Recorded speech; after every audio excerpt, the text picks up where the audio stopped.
Welcome to Living with Climate Change. This is a news brief and just a wrap up of the Extinction Rebellion events that have taken place the last 2 weeks. Like I say, I think it was very successful, and I'm so relieved that this has happened. And I want to just give my gratitude for all the people that were involved with it. I hope in a month from now it won't be forgotten and we go about as usual. I'm just so grateful that climate change is being talked about. On the BBC and other main news sources, and it's brought up. I've seen talk shows, and that it's actually intelligent conversations about climate change, and I'm grateful for that because a lot of people have just given up. I gave up years ago, but I've come back to it. Not given up on the science, just given up on the politics of that nothing's going to be done about it. And this gives me some relief that something may be done about it. So this is why I started this channel.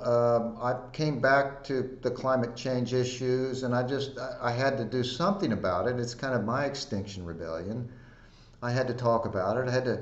I was just reaching out and wanted to help people in their despair and sadness over climate change and the world not talking about it.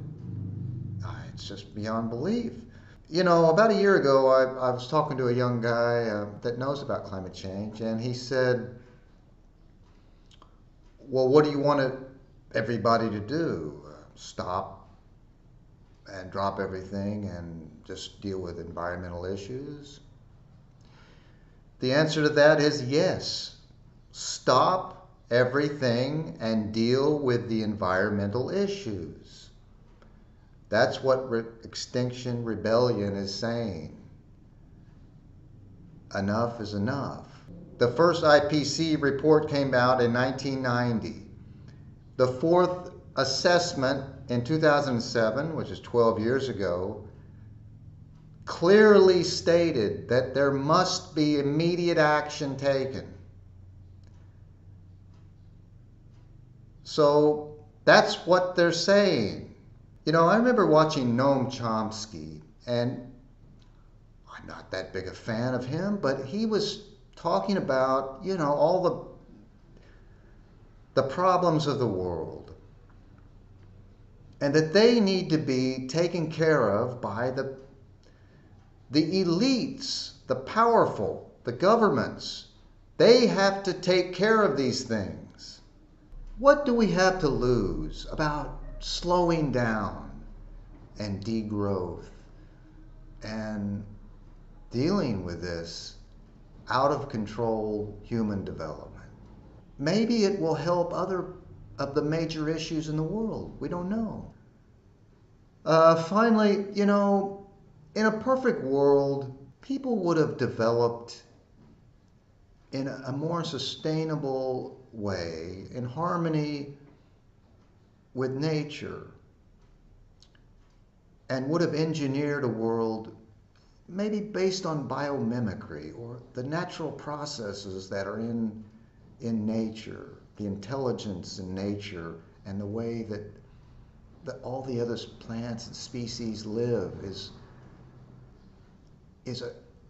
they are efficient. They are totally efficient and in harmony with the planet in general, not completely. We have rates of extinction and everything. But this human beings, the human development, we've been successful. We've flourished. There's 7.7 billion people. In 1960, there were 3 billion. We have all this, and I don't understand why people can't just simplify their lives a bit. And just try it. I would also like to mention that, the sixth mass extinction is not only caused by CO2 emissions and burning fossil fuels.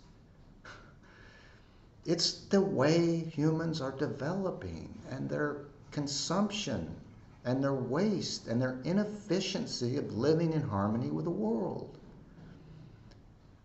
That has to be addressed.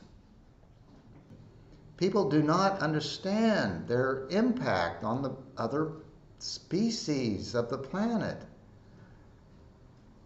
I mean, just one thing is that the people don't understand that they don't understand light pollution. We have nocturnal insects and animals and stuff, and anywhere humans go, they light up the planet, they light up the whole environment 24 hours a day, any city. That's one thing, noise pollution. If you've gone into nature, do you find it that noisy? Go into cities in Asia, unlivable for human beings. I thank you for joining me. I was a bit passionate today about things, and I don't get that way very often. We made mistakes, and it's time to stop, and you know, I've done that in my own lives. We all have. You would have done things differently, and you have to face up to the mistakes you've made, and that's what we need to do. These are just some general thoughts I've had. So that's it. I just think that this has been one of the most inspiring periods that I can remember with climate change and environmental issues that we face. And I'm very grateful for it. And I think that it's been a success. And if this could continue all over the world, the world could change. So let's hope that that happens. Thank you for joining me, and I'll see you next time on Living with Climate Change. Bye-bye.